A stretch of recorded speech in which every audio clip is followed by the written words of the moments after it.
नमस्कार दर्शकों, बात आज की चैनल के कार्यक्रम खबरदार खबरों में आपका स्वागत है। मैं हूं निपुण भार्गव और पेश है आज की खबरदार खबरें।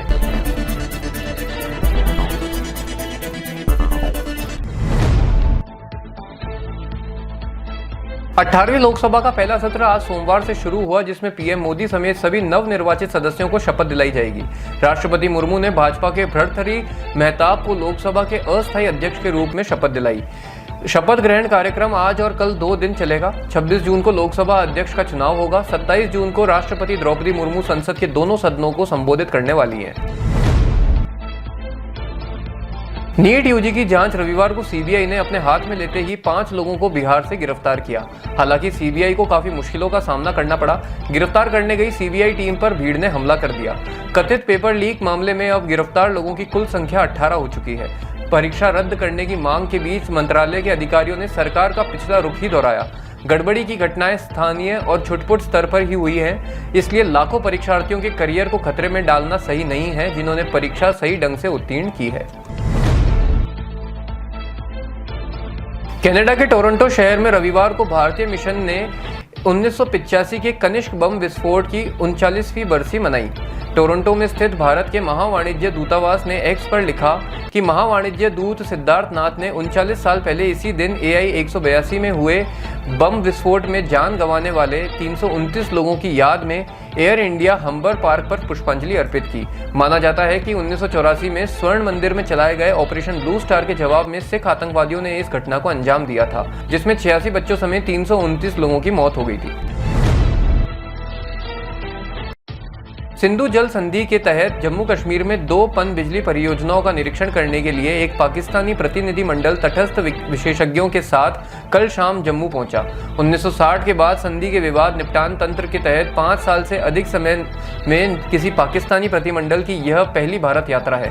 भारत और पाकिस्तान ने 9 साल की बातचीत के बाद सिंधु जल संधि पर हस्ताक्षर किए थे, जिसमें विश्व बैंक भी हस्ताक्षरकर्ता के रूप में शामिल हुआ था। 2019 में 3 सदस्यीय पाकिस्तानी प्रतिनिधिमंडल ने आखिरी बार सिंधु जल संधि के प्रावधानों के तहत पाकल दुल और लोअर कलनाई परियोजनाओं का निरीक्षण किया था। हरियाणा के सीएम नायब सिंह सैनी ने अपनी सरकार के मंत्रियों और बीजेपी विधायकों के साथ अयोध्या पहुंचकर रामलला के दर्शन किए। विधानसभा अध्यक्ष ज्ञानचंद गुप्ता ने भी उनके साथ दर्शन किए। मुख्यमंत्री ने कहा कि तीर्थ दर्शन योजना के तहत लगातार हर जिले से बसें अयोध्या जा रही हैं। इसके तहत बुजुर्गों और गरीब व्यक्ति जिनकी आय 1,80,000 से नीचे है, ऐसे लोगों को सरकार तीर्थ दर्शन करवा रही है। उन्होंने कहा कि उनकी सरकार टूरिज्म बढ़ाने का काम कर रही है और जल्द ही जंगल सफारी की भी शुरुआत करने जा रही है। सूत्रों से मिली जानकारी के अनुसार परीक्षा सुधारों को लेकर सुझाव देने और राष्ट्रीय परीक्षा एजेंसी के कामकाज की समीक्षा के लिए केंद्रीय शिक्षा मंत्रालय की उच्च स्तरीय समिति ने आज एक बैठक का आयोजन किया। मंत्रालय ने कल ही इसरो प्रमुख के राधाकृष्णन की अध्यक्षता में 7 सदस्यीय कमेटी गठित की थी। वहीं एनटीए ने रविवार को स्पष्ट किया कि उसकी वेबसाइट और सभी अन्य वेब पोर्टल पूरी तरह सुरक्षित हैं और इनसे छेड़छाड़ और हैक होने की खबर निराधार और भ्रामक है। दक्षिण पश्चिमी मानसून दक्षिण गुजरात के कुछ हिस्सों में कई दिनों तक ठहर जाने के बाद अब आगे बढ़ने लगा है। मौसम विज्ञान विभाग ने बताया कि राजस्थान में मानसून के 3 दिन देरी से पहुंचने की संभावना है। मौसम विभाग ने राज्य के 16 जिलों में बारिश का अलर्ट जारी किया है। इस बार प्री मानसून की बारिश में 52% की कमी दर्ज की गई है। मानसून के राजस्थान में 29 जून तक पहुंचने की संभावना है। 16 जिलों में बारिश का अलर्ट बताया गया है, जिनमें अजमेर, बांसवाड़ा, कोटा, उदयपुर, झालावाड़, बूंदी, चित्तौड़गढ़, सिरोही, जालोर, राजसमंद, भीलवाड़ा, बारां और पाली प्रमुख रूप से शामिल हैं। युद्ध में हजारों लोगों की आहुति के बाद इजरायली पीएम बेंजामिन नेतन्याहू ने कल बयान दिया कि गाजा के बाद राफा में हमास आतंकियों के खिलाफ हमारी लड़ाई लगभग खत्म हो गई है। हालांकि युद्ध पूरी तरह से तब तक खत्म नहीं होगा जब तक कि इस्लामी समूह गाजा पट्टी पर नियंत्रण नहीं कर लेता। वहीं अब इजरायल की सेना लेबनान के आसपास हिजबुल्लाह आतंकियों पर हमले की तैयारी कर रही है। इजरायल के लिए अब हिजबुल्लाह आतंकी नया दुश्मन है। नेतन्याहू ने कहा कि हमारा लक्ष्य लोगों को वापस लौटाना और गाजा में हमास शासन को उखाड़ फेंकना है। अडानी समूह की वार्षिक बैठक में शेयर धारकों को संबोधित करते हुए अडानी ने कहा कि हिंडनबर्ग हमला हमें बदनाम करने के लिए किया गया था। उन्होंने कहा कि शॉर्ट सेलर की ओर से किए गए हमले के बाद लिक्विडिटी हमारे लिए सबसे बड़ी संपत्ति बन गई। धन जुटाने से बाजार का भरोसा बहाल हुआ। अस्थिरता के खिलाफ पोर्टफोलियो की रक्षा की गई।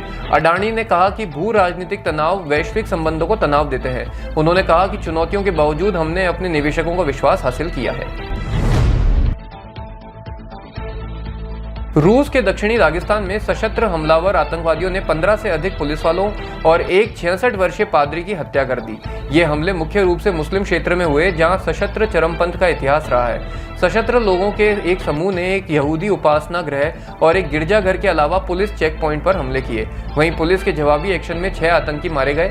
वहीं राष्ट्रपति पुतिन ने एक आपातकालीन बैठक बुलाकर आतंक के खिलाफ सख्त कदम उठाने के निर्देश दिए। साथ ही दागिस्तान और आसपास के राज्यों में 3 दिन का शोक घोषित किया गया।